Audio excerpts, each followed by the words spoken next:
أشهد أن لا إله إلا الله وحده لا شريك له وأشهد أن محمدا عبده ورسوله أما بعد فأعوذ بالله من الشيطان الرجيم بسم الله الرحمن الرحيم الحمد لله رب العالمين الرحمن الرحيم مالك يوم الدين إياك نعبد وإياك نستعين اهدنا الصراط المستقيم صراط الذين أنعمت عليهم غير المغضوب عليهم ولا الضالين. Werde ich einige Saraya aus der Zeit des heiligen Propheten sallallahu alaihi wasallam erwähnen. Diesbezüglich wird zuerst die Boshaftigkeit des Stammes Banu Asad und die Sariya Abu Salma erwähnt. Als Sariya wird jene Expedition bezeichnet, an der der heilige Prophet sallallahu alaihi wasallam selbst nicht teilnahm, jedoch andere auf Mission schickte.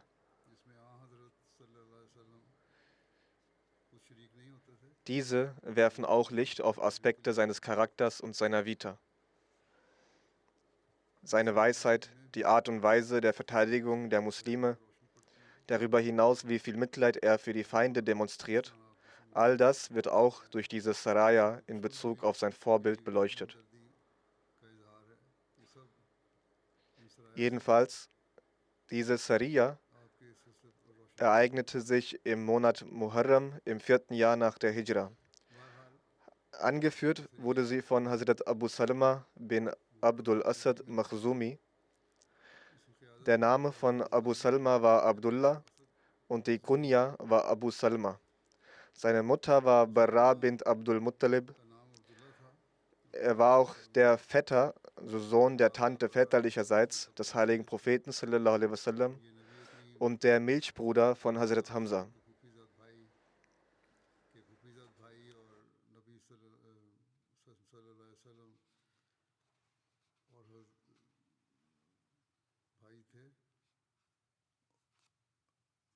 Er ist von Suwaiba, der Sklavin von Abu Lahab, gestillt worden. Ummul Mu'minin, also Mutter der Gläubigen, Ehefrau des heiligen Propheten sallallahu alaihi wasallam, Hazrat Salama, war zuvor mit ihm verheiratet gewesen. Hazrat Abu Salama hatte an der Schlacht von Badr sowie Uhud teilgenommen. In der Schlacht von Uhud wurde er verwundet. Einen Monat lang ließ er sich behandeln. Äußerlich betrachtet verheilte die Wunde gut. Sie war dann so abgeheilt, dass keiner mehr die Wunde erkennen konnte. Der Hintergrund dieser Sariya war folgender. Die in Medina lebenden Heuchler und Juden begannen aufgrund der Ereignisse und Geschehnisse von Uhud zu frohlocken. Und wieder einmal kamen in ihnen die Gedanken, dass ein Plan zur raschen Tilgung der Muslime gefasst werden könnte. Genauso drängte sich in den um Medina herumlebenden Stämmen, die zuvor durch den grandiosen Sieg der Muslime in der Schlacht von Badr in Angst versetzt wurden, der Gedanke auf, dass sich nun aufgrund der Schäden, die die Muslime in Uhud davongetragen haben, eine Chance bietet, die Muslime zu attackieren und so ihnen noch mehr Schaden zuzufügen und durch Raub und Plünderung ihre Vermögen und Besitztümer zu ergattern. So waren nach der Schlacht von Uhud gerade einmal 2 Monate vergangen und der erste Stamm von diesen Stämmen, der als erstes einen Angriffsplan ausarbeitete, war der Stamm Banu Asad bin Khuzaima gewesen. Sie waren Bewohner des Najd. Der Häuptling dieses Stammes, Duleha bin Khuwaylid, und dessen Bruder Salma bin Khuwaylid hatten die Leute versammelt und eine Armee aufgestellt. Ein Mann des Banu Asad namens Qais bin Haris bin Umair sagte, als er sein Volk anriet, die Muslime nicht anzugreifen: O mein Volk, das ist nicht vernünftig. Uns ist seitens der Muslime keinerlei Schaden widerfahren, also sie fügen uns keinen Schaden zu, noch haben sie uns überfallen, um uns auszurauben, also die Muslime. Unsere Region liegt entfernt von Yasrib, also ist auch entfernt gelegen von Medina. Wir haben auch kein Heer wie das der Quraysh. Die Quraysh selbst fragten die Bewohner Arabiens eine Zeit lang nach Unterstützung gegen die Muslime.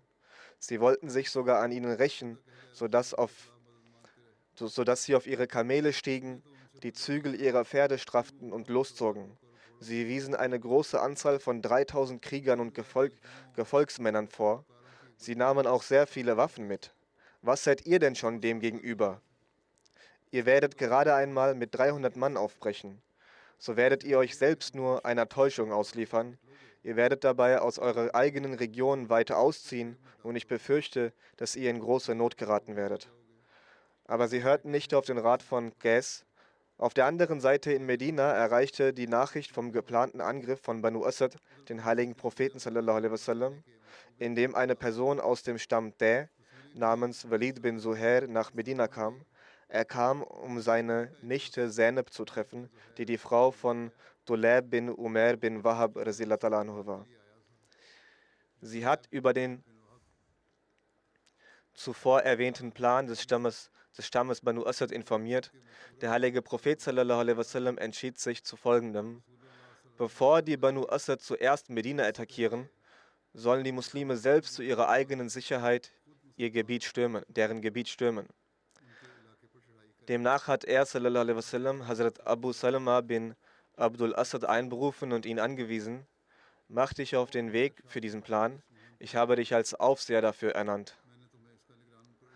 Danach hat er sallallahu alaihi wasallam seine Flagge festgemacht und angewiesen: Reist bis zum Gebiet der Banu Asad, noch bevor deren Truppe sich gegen euch versammeln. Nach der Ankunft dort sollt ihr angreifen. Ein 150 Mann starker Trupp der Gefährten reiste in Führung von Abu Salma ab, um diese Stämme niederzuschlagen. Walid bin Zuhair aus dem Stamm Dä blieb als Reiseführer mit ihnen. Die Namen der Gefährten, die an dieser Sariya, also Expedition, teilnahmen, waren wie folgt: Abu Sabra bin Abi Rum, Abdullah bin Suhail bin Amr, Abdullah bin Makrama Amri, Motib bin Fazl Arkam bin Abi Arkam, Abu Ubaidah bin Jarrah, Suhail bin Bezah, Usayb bin Khuzair Ansari, Abad bin Bishr Ansari, Abu Naila Ansari, Abu Abbas Qatada bin Numan, Nazar bin Haris, Abu Qatada Ansari, Abu Ayash Zuraqi, Abdullah bin Zaid Ansari, Khubayb bin Yasaf, Saad bin Abi Waqas, Abu Huzaifa bin Utba, Salim Maula Abu Huzaifa. Um ihre Mission geheim zu halten, liefen die Gefährten zügig abseits des normalen Weges, damit sie so schnell wie möglich beim Feind ankommen. Sie sind Tag und Nacht durchgängig gereist. Nach einer Überlieferung versteckten sie sich tagsüber für eine Weile und reisten nachts. Nach einer Reise von 4 Tagen kamen sie schließlich beim Berg Qatan an. Über Qatan wird geschrieben, dass er ein Berg in der Nähe von Faid ist. Faid ist ein Ort auf dem Weg nach Kufa, wo sich der Brunnen von Banu Asad bin Khuzaima befand. Die Muslime haben unmittelbar nach Ankunft angegriffen und das Vieh erobert. Aus ihren Hirten konnten sie 3 gefangen nehmen, der Rest konnte erfolgreich fliehen. Die Flüchtigen haben nach der Ankunft beim Lager der Banu Asad über die Ankunft der Muslime und deren Angriff informiert. Sie haben die Anzahl vom Trupp von Abu Salama übermäßig groß beschrieben.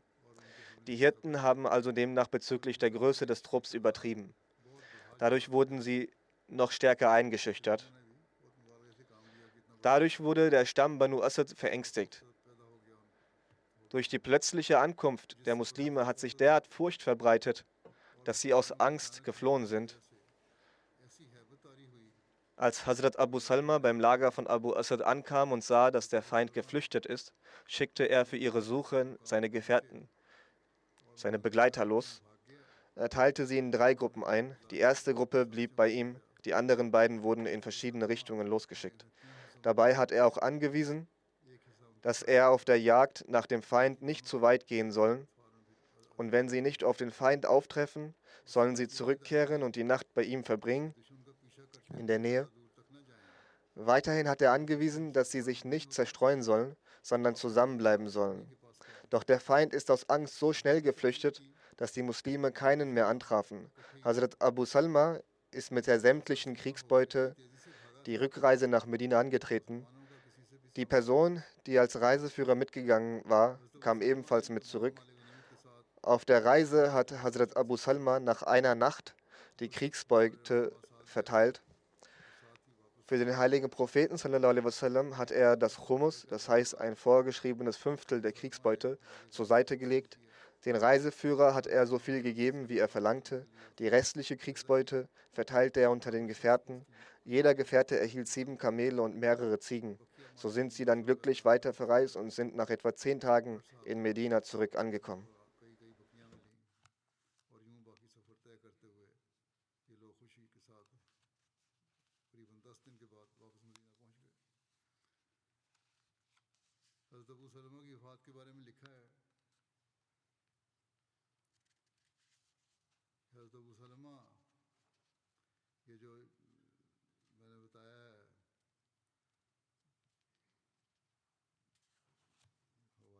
Über den Tod von Hazrat Abu Salma steht: Die Quelle, die ich genannt hatte, wurde aus verschiedenen Biografien entnommen. Ein Teil stammt auch aus dem Buch Sirat Khatamun Nabiyyin. Wie dem auch sei, über den Tod von Hazrat Abu Salma radiallahu anhu heißt es, dass Abu Salma für diese Schlacht 10 oder mehr Nächte außerhalb von Medina verbrachte. Als er nach Medina wiederkehrte, öffnete sich die Wunde, die er in der Schlacht von Uhud erlitten hatte, weshalb er krank wurde und im selben Jahr,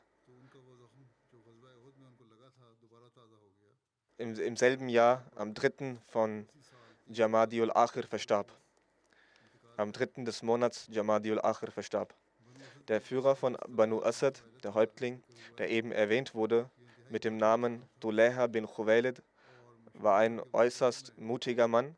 In Arabien sprach sich herum, dass er einem Heer von 1000 Männern gleiche. Er war auch sehr eloquent. Im Jahre 9 nach der Hijra kam er mit einer Delegation vom Stamm Banu Asad zum Propheten sallallahu alaihi wasallam und nahm den Islam an, doch wandte sich später wieder ab und wurde abtrünnig.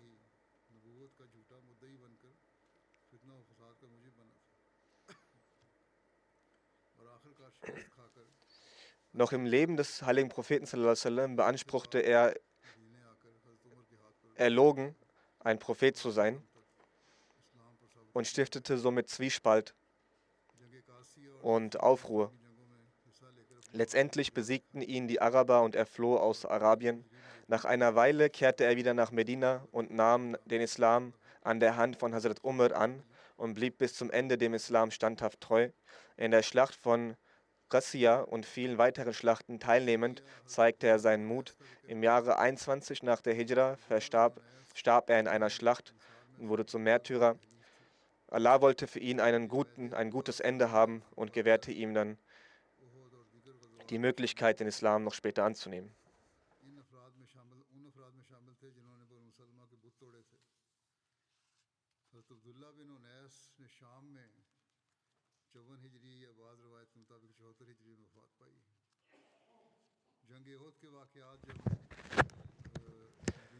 Dann wird die Schlacht Hazrat Abdullah bin Unais erwähnt, beziehungsweise die Sariya Hazrat Abdullah bin Unais.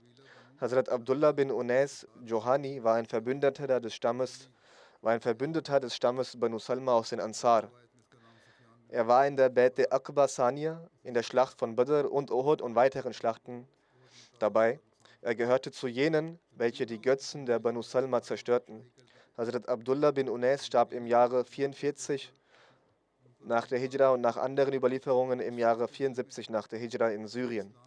Als die umliegenden Stämme von Medina über die Schlacht von Uhud erfuhren, gehörte der Führer des Stammes Banu Lihyan namens Khalid bin Sufyan Zilli Lihyani zu jenen, die geplant hatten, die geschwächten Muslime anzugreifen. In einigen Überlieferungen wird er Sufyan bin Khalid genannt. Er glaubte, dass die Muslime vor kurzem große Verluste in der Schlacht von Uhud erlitten haben und man diese Schwäche ausnutzend die Muslime angreifen sollte. Man sollte Medina plündern und die Oberhand über sie gewinnen. Der Hass gegenüber dem Islam war tief in seinem Herzen verankert. Er war sehr hochmütig. Er bereitete ein Heer im Ort Nakhla oder in der Nähe von Arafat im Tal von Urna vor. Er hat die Krieger seines Stammes und die umliegenden Menschen gegen den Islam zusammengetrommelt. Viele Menschen und aus unterschiedlichen Völkern versammelten sich bei ihm. Als der Prophet sallallahu alaihi wasallam erfuhr, dass Sufyan bin Khalid ein Heer vorbereitete, um Medina anzugreifen, entschied er sallallahu alaihi wasallam sich für eine weise und kriegerische Entscheidung. Für eine weise und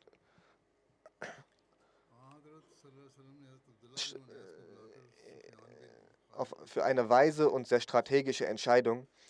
Anstatt ein eigenes Heer aufzustellen, um es gegen das Heer von Sufyan kämpfen zu lassen und auf beiden Seiten Blut vergießen zu lassen, wäre es sinnvoller, mit Weisheit und Klugheit jenen Mann zu töten, der dieses verräterische Heer zusammentrommelt. So hat der heilige Prophet sallallahu alaihi wasallam für diesen gefährlichen, doch wichtigen Einsatz seinen mutigen Gefährten Hazrat Abdullah bin Unais gewählt. Der heilige Prophet sallallahu alaihi wasallam rief Hazrat Abdullah bin Unais zu sich und erklärte ihm alle Vorhaben von Sufyan bin Khalid. Er sallallahu alaihi wasallam sagte: Gehe unbemerkt dorthin und töte ihn. Hazrat Abdullah sagte zum Propheten sallallahu alaihi wasallam: O Gesandter Allahs, sagen Sie mir, wie er aussieht. Der heilige Prophet sallallahu alaihi wasallam antwortete: Wenn du ihn siehst, wird dich die Angst überfallen und du wirst sofort an den Teufel denken. Abdullah sagte: O Gesandter Allah sallallahu alaihi wasallam, ich habe noch nie vor jemandem Angst gehabt. Der heilige Prophet sallallahu alaihi wasallam antwortete: Ja, das stimmt, doch wenn du ihn siehst, dann werden dir die Tränen kommen. So ging er am 5. Muharram im Jahre 4 nach der Hijra allein los. Abdullah sagt, dass als er im Ort Urna ankam, welches ein Tal in der Nähe von Arafat ist, sagt er: Sah ich Sufyan mit einem Gehstock gehen. Hinter ihm waren unterschiedliche Leute aus unterschiedlichen Völkern, die sich mit ihm verbündet hatten. Er hielt den Gehstock nicht wegen seines Alters, sondern es war üblich, dass man einen Stock bei sich hatte damals in Arabien. Abdullah berichtet, dass alles, was der heilige Prophet sallallahu alaihi wasallam mir über ihn erzählte, dazu führte, dass ich ihn sofort erkannte. Denn als ich ihn sah, erfasste es mich, obwohl ich mich vor keinem zuvor gefürchtet hatte. Ich sagte mir im Herzen, dass Allah und sein Gesandter die Wahrheit sagten. Das war zur Asr-Zeit und ich hatte daher Angst, dass wenn ich ihm über den Weg laufe, ich mein Asr-Gebet verpasse. Deswegen verrichtete ich das Asr-Gebet, während ich zu ihm ging. Ich machte die Gebetszeichen beim Gehen. Als ich bei ihm ankam, fragte er mich, wer ich war. Ich antwortete: Ich bin von den Banu Khazar. Ich hatte gehört, dass du ein Heer gegen Muhammad sallallahu alaihi wasallam zusammenstellst. Daher bin ich auch hierher gekommen, um dich zu unterstützen. Er sagte: Gewiss, ich stelle ein Heer gegen Muhammad sallallahu alaihi wasallam auf. Schließlich ging ich einige Zeit mit ihm. Dann sagte ich ihm einige Sachen und er zeigte Interesse daran. Sufyan bin Khalid sagte: Muhammad sallallahu alaihi wasallam hat bis jetzt keinen wie mich getroffen. Bis jetzt hat er lediglich Leute getroffen, die außerhalb des Krieges sind. Als er dann zu seinem Zelt kam und seine Mitstreiter weggingen, sagte er mir: O Bruder, der mir von Gott gegeben wurde, komm zu mir. Ich kam näher und er sagte mir: Setz dich. Ich saß bei ihm. Als die Nacht sich in vollkommener Weise als die Nacht komplett eingezogen war, es leise war und die Menschen schliefen, stand ich plötzlich auf und tötete ihn. Danach nahm ich seinen Kopf mit und versteckte mich in einer Höhle in einem nahegelegenen Berg. Manche Menschen nahmen die Verfolgung auf und kamen bis zu diesem Berg, aber sie fanden nichts und kehrten enttäuscht zurück. Ich ging raus aus der Höhle und machte mich auf den Weg. Ich reiste in der Nacht und versteckte mich am Tag. Schließlich kam ich in Medina an und der heilige Prophet sallallahu alaihi wasallam sagte mir, als er mich sah, sofort: Dein Gesicht war erfolgreich oder ein erfolgreiches Gesicht. Abdullah sagte aber dann mit großer Demut und Bescheidenheit und auf eine sehr weise Art und Weise zum heiligen Propheten sallallahu alaihi wasallam, er erwiderte: O Prophet Allahs, Ihr Gesicht ist erfolgreich, Ihr Gesicht war erfolgreich. Also dieser ganze Erfolg ist dem heiligen Propheten sallallahu alaihi wasallam zu verdanken und seinen Gebeten, was er damit meint. Hiernach berichtete Hazrat Abdullah alle Einzelheiten und legte den Kopf dieses Aufständigen vor die Füße des Propheten sallallahu alaihi wasallam. In einer weiteren Überlieferung heißt es, dass der heilige Prophet sallallahu alaihi wasallam, bevor Abdullah bin Unais ankam, die Nachricht über den Tod von Sufyan bin Khalid bereits erhielt. Hazrat Abdullah berichtet, dass nach diesem Erfolg er einen Stock vom heiligen Propheten sallallahu alaihi wasallam bekam als Belohnung und er sallallahu alaihi wasallam zu ihm sagte, dieser wird am Tag des jüngsten Gerichts als Zeichen zwischen uns stehen. Du wirst dich im Paradies an diesen Gehstock lehnen. Schließlich verblieb dieser Stock mit Hazrat Abdullah bin Unais. Als dann seine letzten Stunden anstanden, wies er seine Familie an, diesen Stock zwischen seinem Körper und dem Leinentuch zu legen im Grab. Schließlich hielt sich die Familie an seinen letzten Wunsch. Hazrat Abdullah bin Unais wurde auch der mit dem Stock genannt.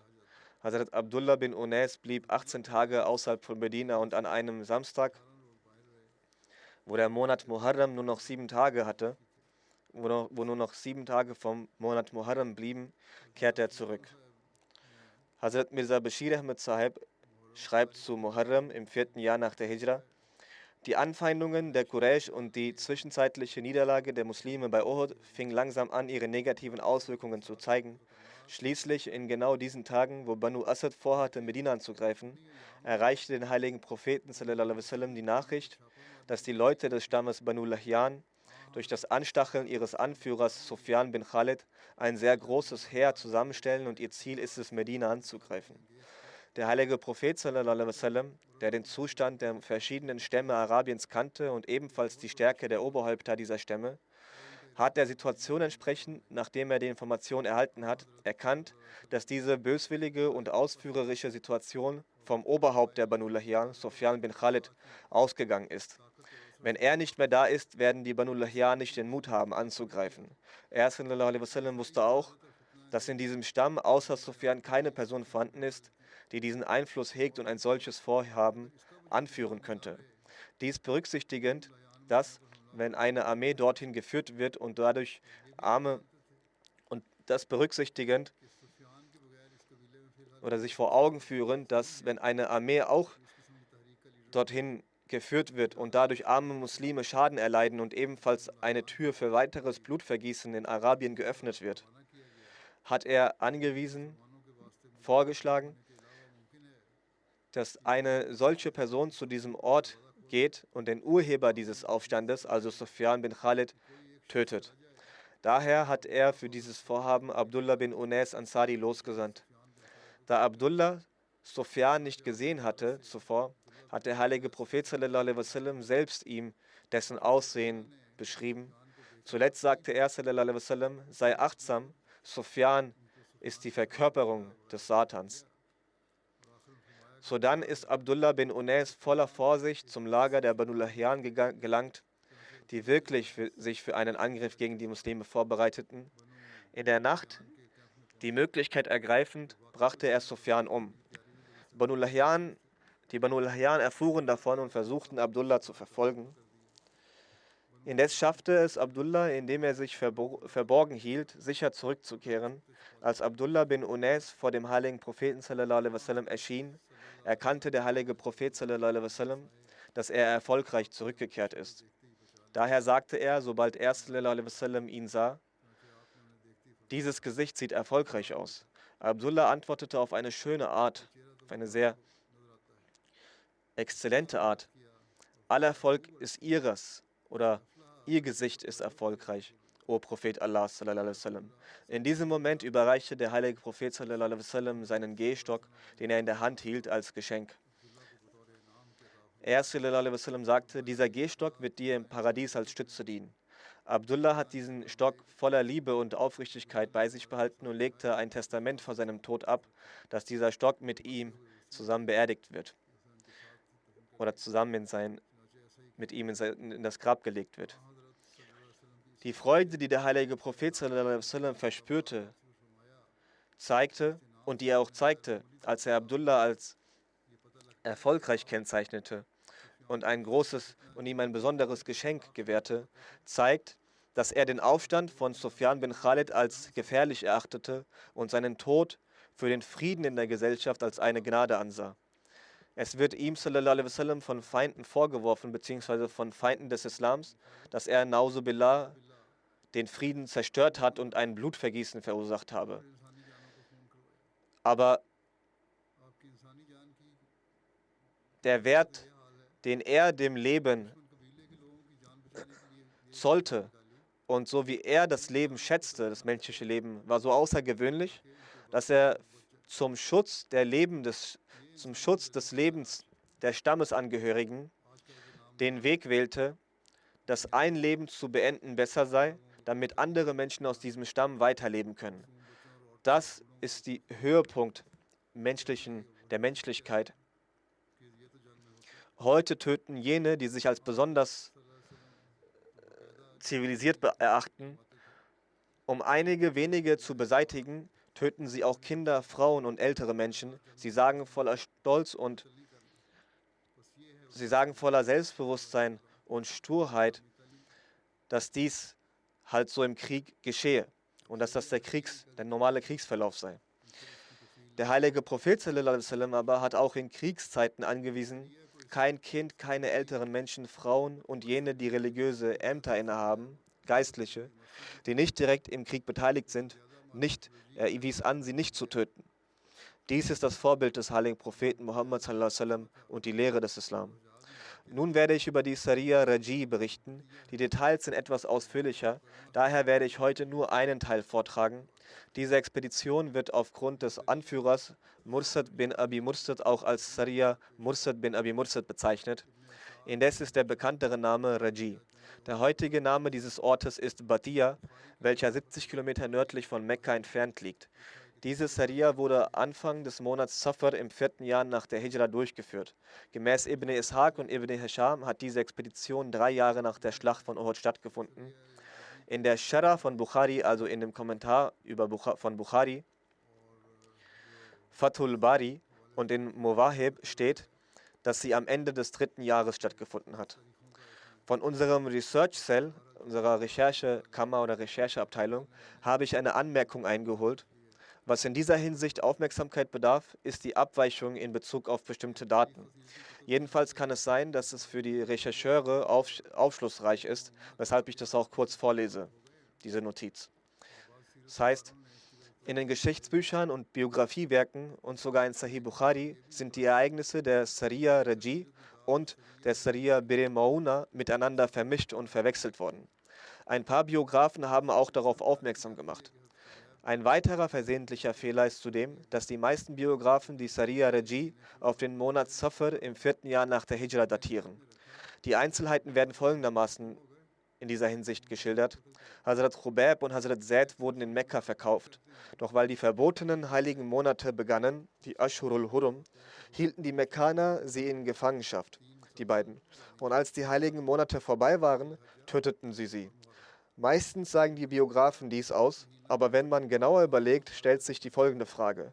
Die verbotenen heiligen Monate sind insgesamt 4 Monate.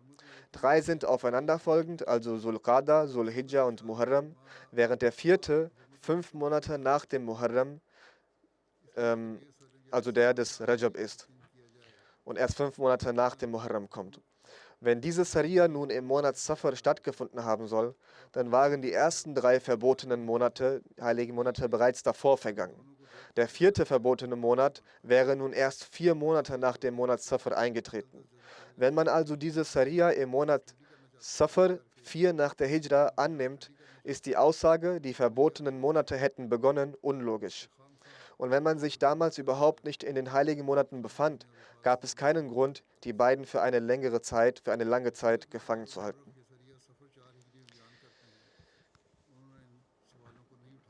Die Mekkaner, die sie schnellstmöglich töten wollten, die beiden, um in sich die Flamme der Vergeltung zu löschen, hatten keinen Grund, sie für solch eine lange Zeit einzusperren und für ihre Sicherheit und Versorgung aufzukommen.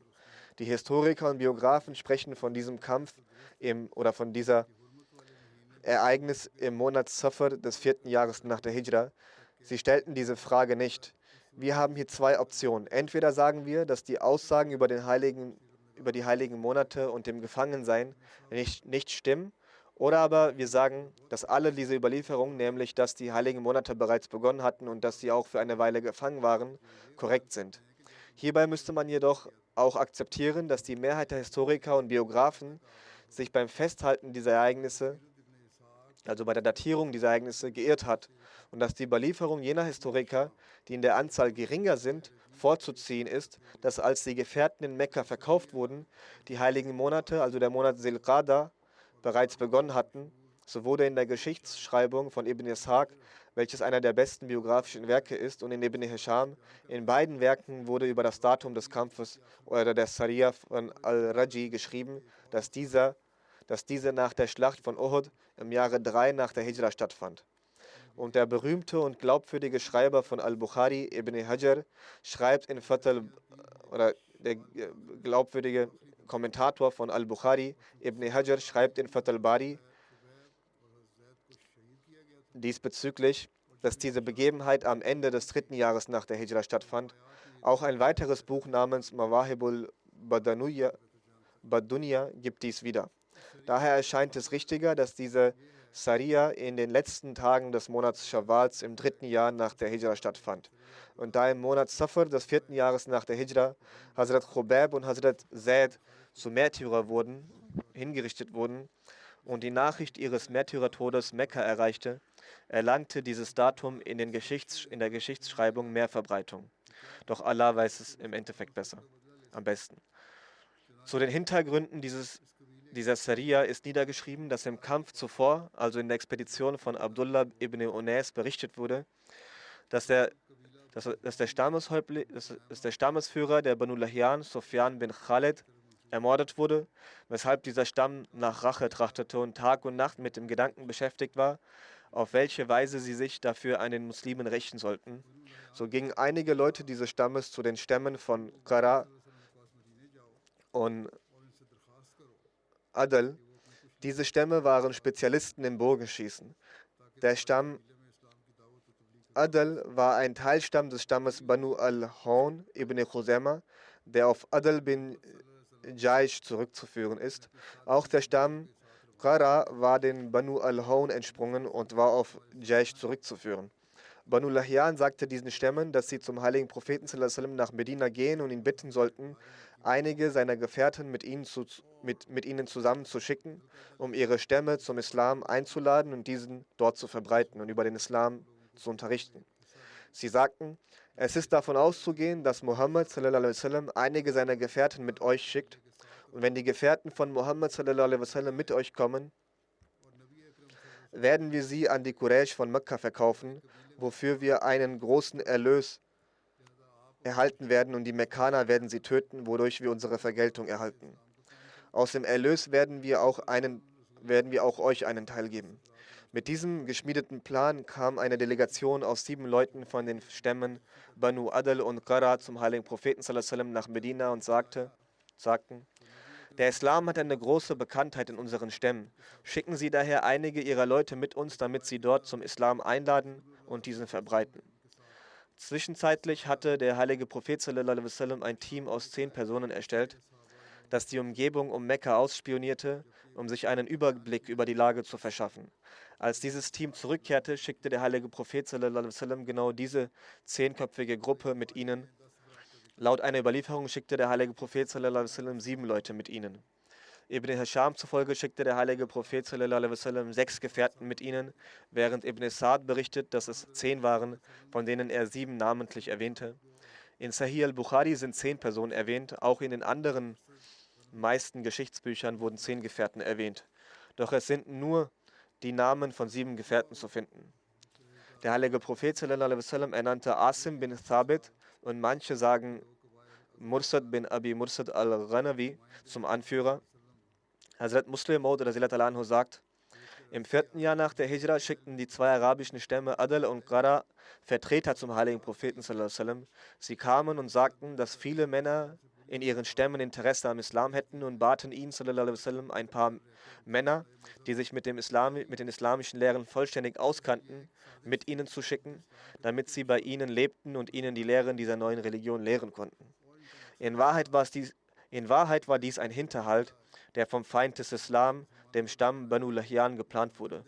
Ihre Absicht war es, dass wenn diese Vertreter mit den Muslimen zurückkehrten, also diese Delegation, die sie entsandt hatten, mit den Muslimen zurückkamen, Dann würden sie töten, um den Mord ihres Oberhauptes, um den Mord an ihrem Oberhaupt, Sufyan bin Khalid, zu rächen. So schickten sie Vertreter der Adl und Qara, denen sie große Versprechen und von Belohnung machten, zum heiligen Propheten sallallahu alaihi wasallam.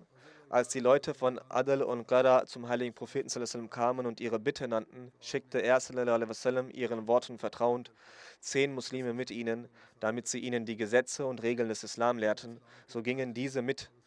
Die danach folgenden Begebenheiten werde ich, so Gott will, künftig fortführen. Heute möchte ich wieder auf besondere Gebete für die Gefangenen im Jemen aufmerksam machen, insbesondere für die Dame, die dort auch die Vorsitzende der Lajna ist. Sie ist in sehr schwierigen Umständen dort inhaftiert. Ein paar weitere, die nicht bereit sind, auf die Gegenseite zu hören, sind inhaftiert. Beten Sie für sie besonders, dass Allah, der Allmächtige, Wege zu ihrer Befreiung öffnet.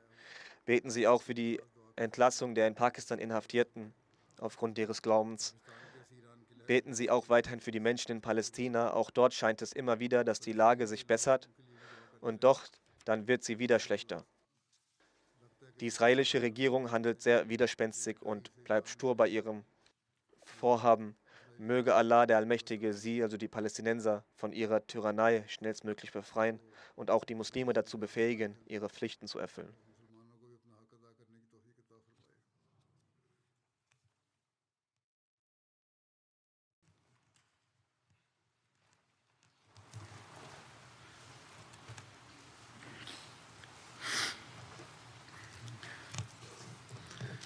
Alhamdulillah, alhamdulillah, nahmaduhu wa nasta'inuhu wa nastaghfiruhu wa nu'minu bihi wa natawakkalu alayhi wa na'udhu billahi min shururi anfusina wa min sayyiati a'malina. من يهده الله فلا مضل له ومن يضلل فلا هادي له ونشهد أن لا إله إلا الله ونشهد أن محمدا عبده ورسوله عباد الله رحمكم الله إن الله يأمر بالعدل والإحسان وإيتاء ذي القربى وينهى عن الفحشاء والمنكر والبغي يعظكم لعلكم تذكرون اذكروا الله يذكركم وادعوه يستجب لكم ولذكر الله